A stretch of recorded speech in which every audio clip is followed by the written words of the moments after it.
Muy buenos días, Iván. Muchas gracias por la invitación. Oiga, vamos primero a lo más urgente. Mañana deberían empezar a entregarse los bonos de enseres, que es parte de la ayuda temprana, digamos, después del desastre de la semana pasada, ¿no? Así es, se ha hecho un trabajo muy intensivo.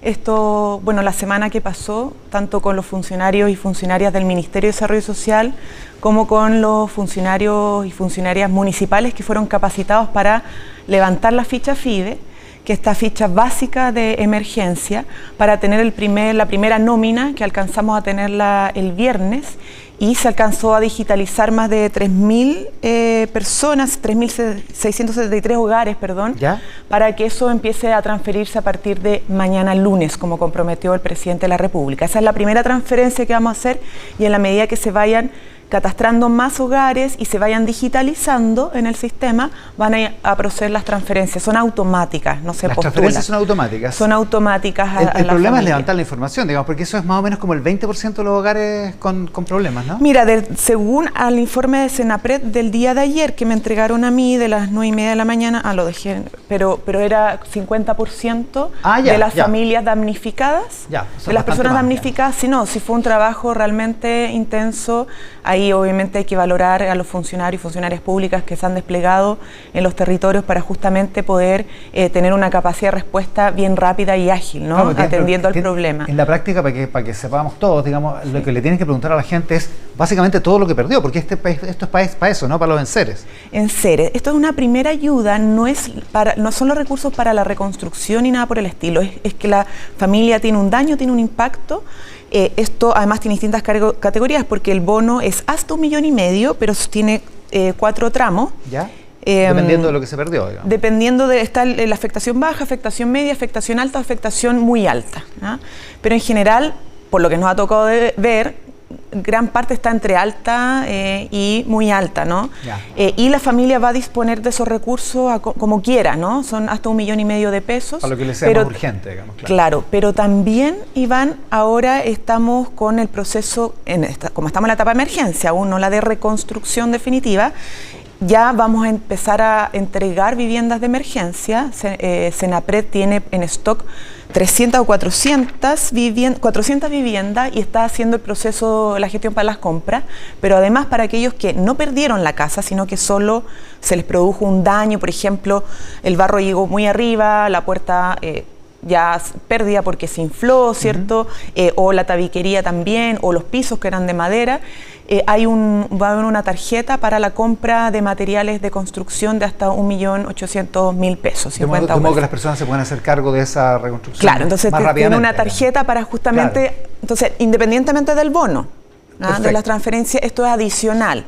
Y luego, cuando el presidente determine a la persona a cargo del proceso de reconstrucción, va a venir todo este proceso de efectivamente poder generar autoconstrucción, ciertos subsidios y todas esas modalidades que evalúa el Ministerio de Vivienda en conjunto con la persona a cargo de esto, atendiendo a las distintas realidades, y la recuperación productiva, porque aquí hay viviendas afectadas, hay cultivos y animales que necesitan alimentación.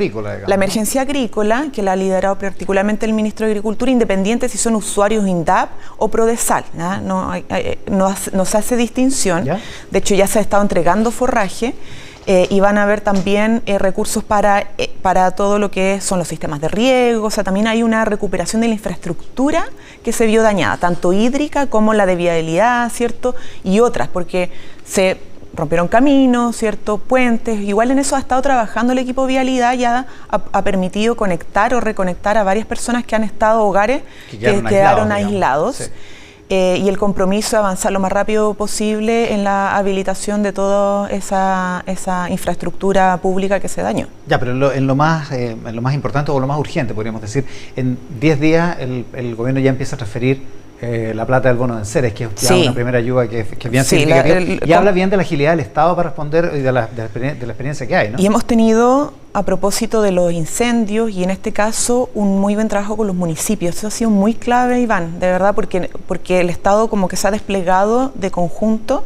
Entonces los municipios levantan la ficha alfa, que es la que se habilita en estos casos, para que los encargados y encargadas de emergencia llenen las necesidades que determinan en sus comunas.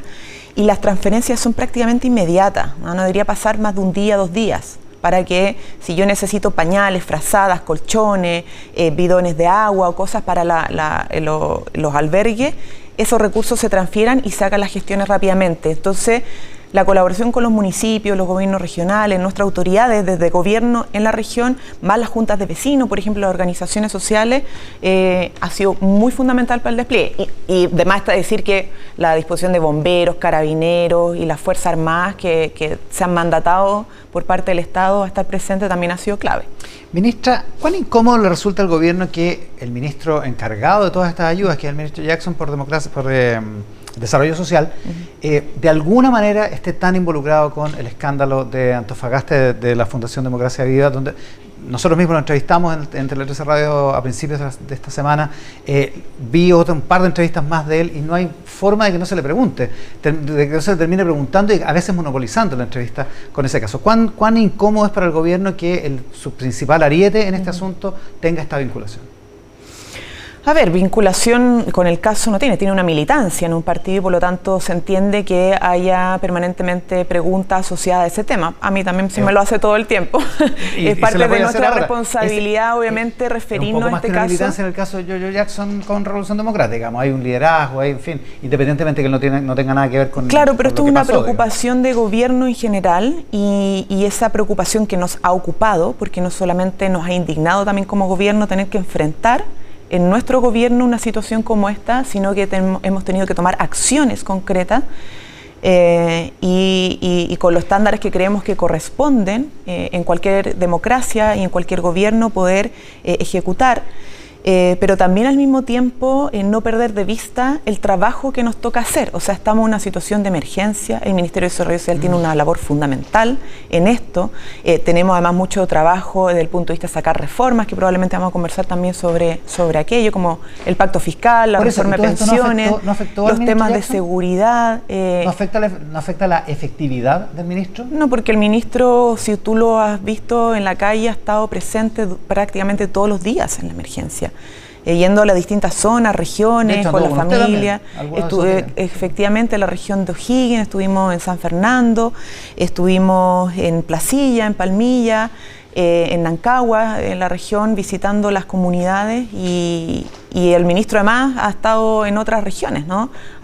Levantando las fichas, hablando con la comunidad, viendo las necesidades de los municipios, etcétera, etcétera. Entonces, no, es parte obviamente de lo que todos entendemos que nos toca de poder responder y aclarar a la ciudadanía sus inquietudes y sus preguntas frente a este caso, que es un caso complejo, que es un caso grave, que es un caso que ha sido muy fuerte para nosotros como gobierno también, pero sobre todas las cosas porque la ciudadanía entendemos todos y todas que se suma este elemento como un elemento más donde se pierde credibilidad en las instituciones y por eso es una preocupación también nuestra, porque creemos que a las instituciones hay que fortalecerlas y no hay que debilitarlas, sobre todo cuando la necesidad del gobierno, digamos.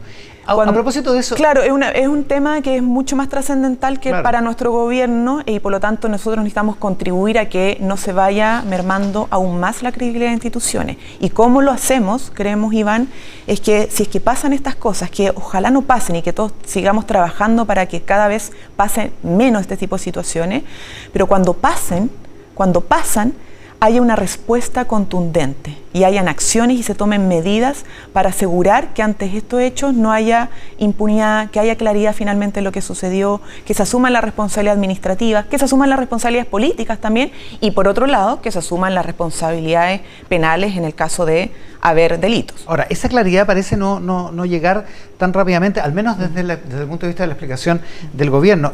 Primero, ¿el gobierno sigue pensando que esto fue solo un error político, un descriterio, como se dijo al principio? Nosotros creemos que lo mínimo es eso, pero a ver, aquí hay investigaciones de carácter administrativo, que es las que están en nuestras manos, ¿no? Como gobierno, cuando detectamos posibles irregularidades administrativas, falta la probidad, lo que iniciamos son investigaciones sumarias o sumarios administrativos. Luego, como nosotros no somos el Poder Judicial, eso es otro poder, la separación de poderes, entregamos y colaboramos con la justicia en la información que se requiera para que a lo que le corresponde a la justicia pueda trabajar y avanzar con la información también que provea proactivamente el gobierno. Entonces, básicamente nosotros no podemos ser jueces en esto. Lo que tenemos que hacer es querer justicia. Evidentemente no son jueces. Ahora, no se han querellado. ¿No se van a querellar? Es que, bueno, ya hay querella y hay una investigación en curso. O sea, ¿no es necesario que el gobierno se querelle? Mira, todavía no lo descartamos, pero por el momento lo que estamos haciendo es recabar toda la información, primero en lo que es el Ministerio de Vivienda, con esta modalidad que viene desde el 2018 al menos ejecutando, son los convenios de transferencia a organismos sin fines de lucro para habilitación de campamentos.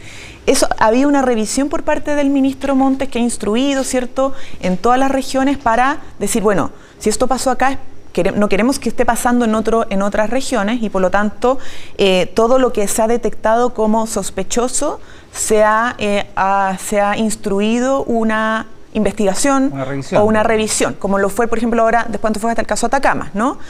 Y por otro lado, ya hay investigaciones de carácter judicial en curso y lo que está haciendo el Ministerio de Vivienda es proveer toda esa información hacia la justicia para que ellos determinen si es que hubo o no hubo delito en estos comportamientos y quiénes son los responsables de esa comisión de delito. Ministra, entonces nosotros lo primero que dijimos, Iván, en su momento cuando detectamos esto es que al menos lo mínimo que había sucedido era un tremendo descriterio político porque las autoridades correspondientes, ¿cierto?, no previeron que esto al menos se iba a ver muy mal, o sea, se veía muy mal. Luego dijimos, mira, puede que hayan problemas de carácter administrativo en esto, que incumplimiento de normativas, de protocolo, ¿por qué tanta discrecionalidad?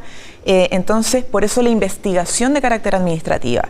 Y luego también cómo evitamos que siga pasando desde el punto de vista de lo que puede hacer el Ministerio, es que está haciendo una revisión de cómo mejorar estos convenios de transferencia de tal modo que, primero, no hagamos pagar justos por pecadores, obviamente, porque no todas las fundaciones, por ser fundaciones, caen en la categoría de lo que hoy día sucedió, sospechosa. Claro, es súper hay que ser cuidadoso porque hoy día es como que uno dice palabra fundación y es como... lo que es una injusticia feroz, digamos. Es tremendo, pero porque además para la habilitación de campamento y probablemente otras funciones que no hace el Estado, no puede hacer directamente, lo hace a través de colaboradores privados y tiene que entonces, en vez de retroceder en eso, perfeccionar sus procedimientos para que hayan comités independientes, para que haya un poquito de mirada más de conjunto para la asignación de los fondos, que hayan concursos más abiertos, por ejemplo, etcétera, etcétera. El gobierno central, no usted, digamos, pero la subsecretaria de Vivienda de la época se enteró el 2 de mayo de esto. El nombre de Daniel Andrade nunca saltó como un problema, porque estaba en defensa, sin tener una especialidad en eso, tenía una beca, ganaba al 100%, los gente de adentro del Ministerio de Defensa dice que es muy difícil ganarse esa beca, que hay que hacer muchos méritos para eso. Lo mandaron a China, aceptando una invitación, en fin, nunca saltó el nombre como una cuestión conflictiva, tomando en consideración que él además tenía una relación sentimental con una figura importante del Frente Amplio. Bueno, no al menos a nivel central. Cuando salta la preocupación es cuando nos enteramos de esta situación con la fundación que él presidía, ¿no? Y dado eso, y dado obviamente la irresponsabilidad política de no poner estos antecedentes, de no ponderar políticamente lo que significaba esta situación, por lo menos, hablo de la ponderación política, el descriterio como mínimo, también se hace valer su responsabilidad, ¿no? Y él no está trabajando en el gobierno. Claro, él termina renunciando al Ministerio de Defensa. Pero, exactamente. Pero es raro y, el caso, ¿no? y lo o mismo, sea, ¿le parece que no se ve bien, no? No se ve, no, obviamente no se ve bien, Iván. Obviamente. Ninguna de esas cosas, digamos. Claro, claro. Y por eso es importante en estas cosas, cuando suceden, poder tomar medidas, ¿no? Y yo creo que cuando uno habla de pasar del discurso a la acción, es clave justamente en estos momentos. Que no nos quedemos solo en la indignación, sino que actuemos, ¿ah? Y tomemos medidas. Porque uno, o sea, nadie desea, menos nosotros, que estas cosas pasen. Y cuando pasan, tenemos que saber actuar y responder rápidamente. ¿Usted ha podido hablar ¿Ha podido hablar con la diputada Pérez? No, yo no he hablado con la diputada Pérez. Sí, ¿le sigue pareciendo que creíble que ella no supiera nada?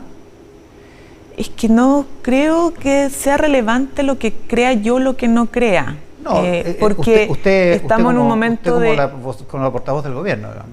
No, por lo mismo, tampoco creo que como portavoz de gobierno, como vocera de gobierno, lo relevante o lo importante sea si creo o no lo que dice, si la encuentro buena persona o no, buena parlamentaria o no, porque no va al caso, no lleva a nada. Lo que hoy día es importante es hacer que el Estado de Derecho funcione, que la justicia avance. En un Estado de Derecho la justicia tiene que investigar si es que hubo delito y quiénes son responsables de la comisión de esos posibles delitos, y ella también tiene, en un Estado de Derecho, legítima defensa, ¿no? Tiene derecho a poder defenderse, a poder presentar su argumento, su defensa, a poder asesorarse.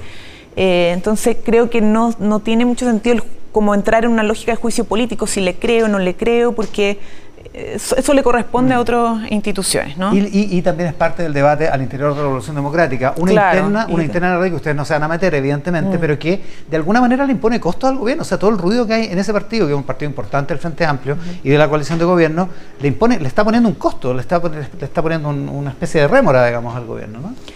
Bueno, por eso nuestra labor siempre es no perder de vista la hoja de ruta que tenemos como gobierno.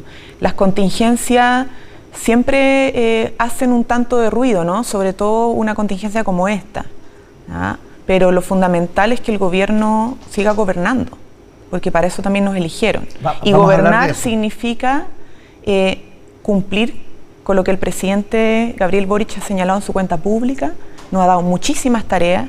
Junto con eso, gobernar significa también enfrentar las emergencias, como hemos tenido que destinar gran parte de nuestro tiempo, nuestro trabajo a enfrentar la emergencia porque la gente en el sur lo necesita, ¿cierto? La gente afectada por las inundaciones, como también gobernar significa ante este tipo de contingencia tomar medidas y no quedarnos solo en la polémica, sino que acciones. Y por eso hay un trabajo también del Ministerio, Secretaría General de la Presidencia, ver cómo avanzamos en una agenda de probidad, qué medidas adicionales tomamos.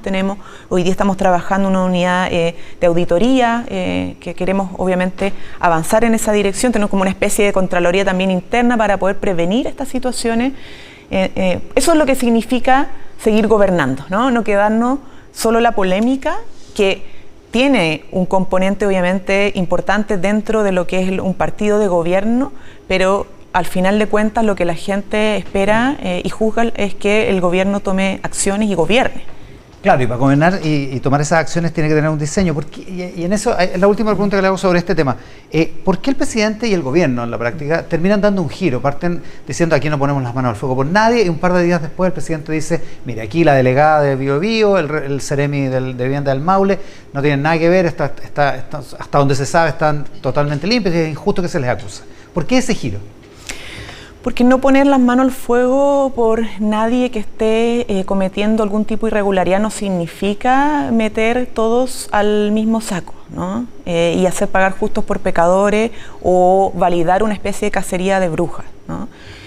Por eso el presidente ha sido muy claro cuando dice, porque aquí no hay un cambio de giro, sino que hay que hacer una diferenciación. Y el presidente dice algo que es bastante de sentido común, ¿no? Cuando asumimos que todos y todas son responsables, entonces nadie finalmente es responsable y empezamos a diluir las responsabilidades personales, políticas, administrativas, incluso penales, de quienes realmente han cometido errores o ilícitos, ¿no? Por lo tanto, ahí creo que el presidente es muy claro en señalar que una cosa es no poner las manos al fuego por nadie que hoy día esté siendo investigado por un acto administrativo irregular, versus lo que significa que aquellos que están cumpliendo ciertas funciones y que nada tiene que ver, ¿cierto?, con las irregularidades de una fundación, puedan seguir su trabajo como corresponde y como han sido mandatados. Ministra, hablemos de otro tema controvertido, que es la famosa Comisión Asesora contra la Desinformación. Primero, fue raro que fuera como publicado en el diario oficial sin un anuncio público, sin una ceremonia, sin mayor, en fin, publicidad, digamos, por decirlo así. ¿Por qué se hizo de esa manera?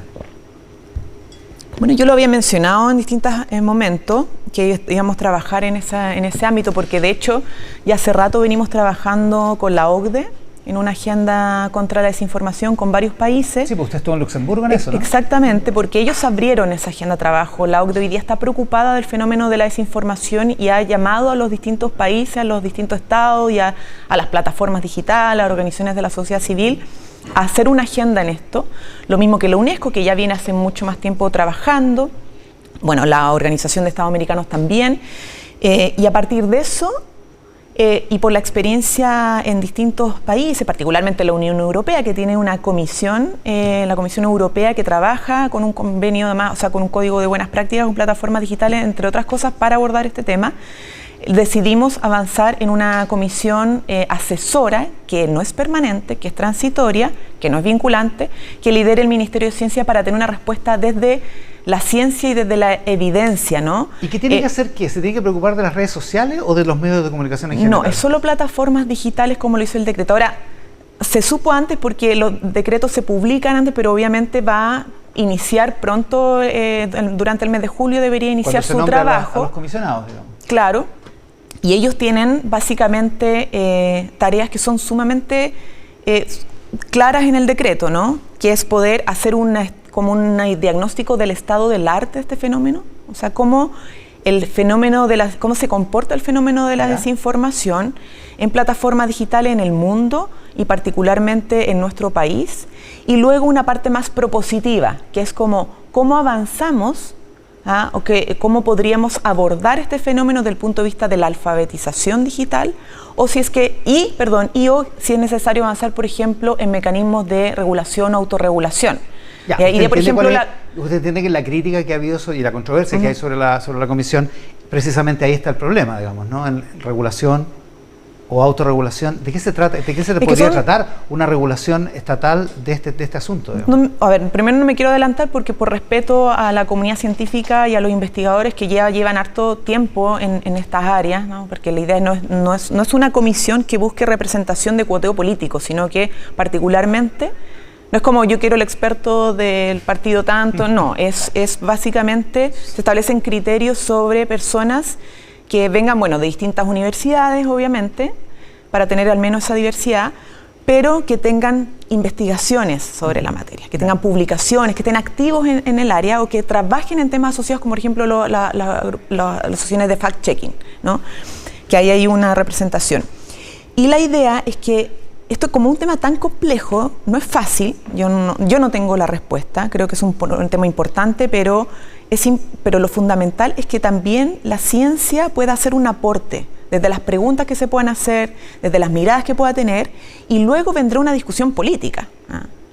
Si es que, porque como no es un informe vinculante, todos lo van a poder conocer, ustedes, el Parlamento, van a poder juzgar obviamente si les satisface esas respuestas, esas conclusiones, pero luego vendrá obviamente ahí la discusión política de ¿nos metemos en legislación o básicamente hacemos más debate, por ejemplo, más diálogo, si convocamos a las universidades, si convocamos a los colegios, si convocamos a los medios a discutir más intensamente de esto? Ahora, eso no es, por eso creo que hay mucho como quizá prejuicio y temores que me parecen legítimos también, porque esto no es un tema fácil. Países que han avanzado en regulación han leído mal, otros que sí son buenas experiencias. Y la idea es al final que esta comisión de expertos nos dé desde el punto de vista de la ciencia y de la evidencia y de los estudios comparados ciertas orientaciones para el debate, que luego va a ser político. ¿No que amague de ninguna manera la libertad de expresión, ministro? No, porque además cuando la comisión... Eso. Es que, Iván, totalmente, porque la comisión tiene que basarse también en las experiencias internacionales y la discusión internacional. Cuando la OCDE está discutiendo esto, cuando UNESCO está discutiendo esto, lo hace en el marco justamente del resguardo y respeto y protección de derechos fundamentales para cualquier democracia, que son, en este ámbito de discusión, libertad de expresión, libertad de prensa y derecho a la información, porque van muy de la mano. O sea, ninguna política pública que esta comisión pudiera no, y además que no proponer, porque usted dice, después viene la discusión política, claro. Ninguna política pública que esta comisión pudiera proponer pudiera amagar ninguna de esas tres libertades. No, lo absoluto, porque además las líneas de investigación, ¿cierto? La discusión en torno a la desinformación se basa y surge principalmente para el resguardo de los derechos de la ciudadanía. Ministra, y eso es clave en este debate, ¿no? Pero como la política creemos, sobre todo en nuestro país, pero a nivel mundial, sí, este es un tema que está permanentemente siendo discutido, pero en nuestro país tampoco tenemos todas las respuestas, ¿no? Por eso creemos que es importante involucrar a la comunidad científica en, primero, hacerse quizás las preguntas correctas, ¿no? Pueden decirnos incluso, mira, las preguntas que ustedes están haciendo no son las correctas, deberíamos preguntarnos otra cosa, ¿no? Eso también puede pasar, y esa es la gracia del debate y de la discusión. Ministra. Incluso por respecto a la... Yo solo quiero terminar con una cosa, porque desinformación no es lo mismo que misinformation, como le dicen a nivel mundial, que es la información como de baja calidad, o porque tiene problemas, pues se cometen ciertos errores. La desinformación tiene otra connotación, ¿no? Que es la propagación de información. Por ejemplo, la Comisión Europea, de hecho tengo la definición, dice que es como la propagación de información que es verificablemente errada y que se difunde con el propósito de generar un perjuicio público con fines lucrativos o con otro tipo de fines. O sea, que hay como una organización de alguna manera para desinformar, ¿ya? Y ellos en la Comisión Europea, que tiene este código de buenas prácticas con las plataformas digitales, las grandes plataformas digitales, tienen distintos tipos de regulación. Una regulación tiene que ver con la exigencias de autorregulación. Por ejemplo, determinar el riesgo que puedan enfrentar las plataformas digitales en lo que son debilitamiento de la democracia, discursos de odio, en fin, como distintos ámbitos de impacto, pero no es que el Estado o la Unión Europea le diga qué es riesgo y qué no, sino que les pide a ellos tener evaluaciones de riesgo permanente y ver cómo enfrentan eso y cómo toman medidas. Ministra, de ¿no autorregulación? subyace en toda esta controversia una mirada que incluso desde el programa de gobierno es un poco desconfiada del sistema de medios chileno, que considera que el sistema de medios es hostil a las posiciones del gobierno? ¿O al gobierno porque mismo? El programa de gobierno no tiene ningún elemento que ponga en duda la labor y la importancia de la independencia de los medios de comunicación, de la autonomía. Propone la creación de nuevos medios, sí propone la profundización democrática de los medios de comunicación. Claro, porque... O sea, ahí hay una mirada crítica, digamos, porque hay algo que es insuficiente. Es porque toda democracia para fortalecerse necesita de pluralismo, necesita de diversidad de voces. Y en nuestro país, claro, tenemos, pero también hay que reconocer que faltan en muchos medios, que me toca porque en el ministerio nosotros, por ejemplo, tenemos la línea de fondo, muchos medios que quieren surgir, que quieren ser una voz en sus territorios, que mueren inmediatamente porque no tienen apoyo, no tienen recursos. Muchos postulan para poder tener lo mínimo en infraestructura, radios comunitarias, canales comunitarios, y el programa de gobierno no habla. Aquí también hay una especie como de permanente... confusión, por decirlo menos, de que el gobierno va a imponer una ley de medios que no está en el programa de gobierno para, por eso. Para regular los medios. Efectivamente estaba la generación de muchos más medios, o sea, de que era insuficiente la cantidad de medios, precisamente porque no representaban toda la pluralidad de opiniones. Y nosotros estamos hoy día asumiendo una agenda de trabajo ya desde el año pasado, por ejemplo, con la Subtel y con CNTV para el fortalecimiento y apoyo a canales y radios comunitarias, ¿no? Que son además de distinto tipo. Ahí tienes, por ejemplo, radios que son evangélicas, otras radios que son de agrupaciones medioambientales, otras radios que tienen una perspectiva de vecinos, en fin, de vecinos, unas que se levantaron, por ejemplo, en la pandemia para ayudar mucho a las ollas comunes. Hay una diversidad muy grande y para nosotros es bueno que el Estado contribuya a que hayan esta diversidad de medios que no estén poniendo en el camino, que tengan las condiciones suficientes para mejorar incluso la calidad de su medio, etcétera. Entonces, eso se ha estado haciendo porque es también parte del compromiso del programa, del punto de vista del apoyo que requieren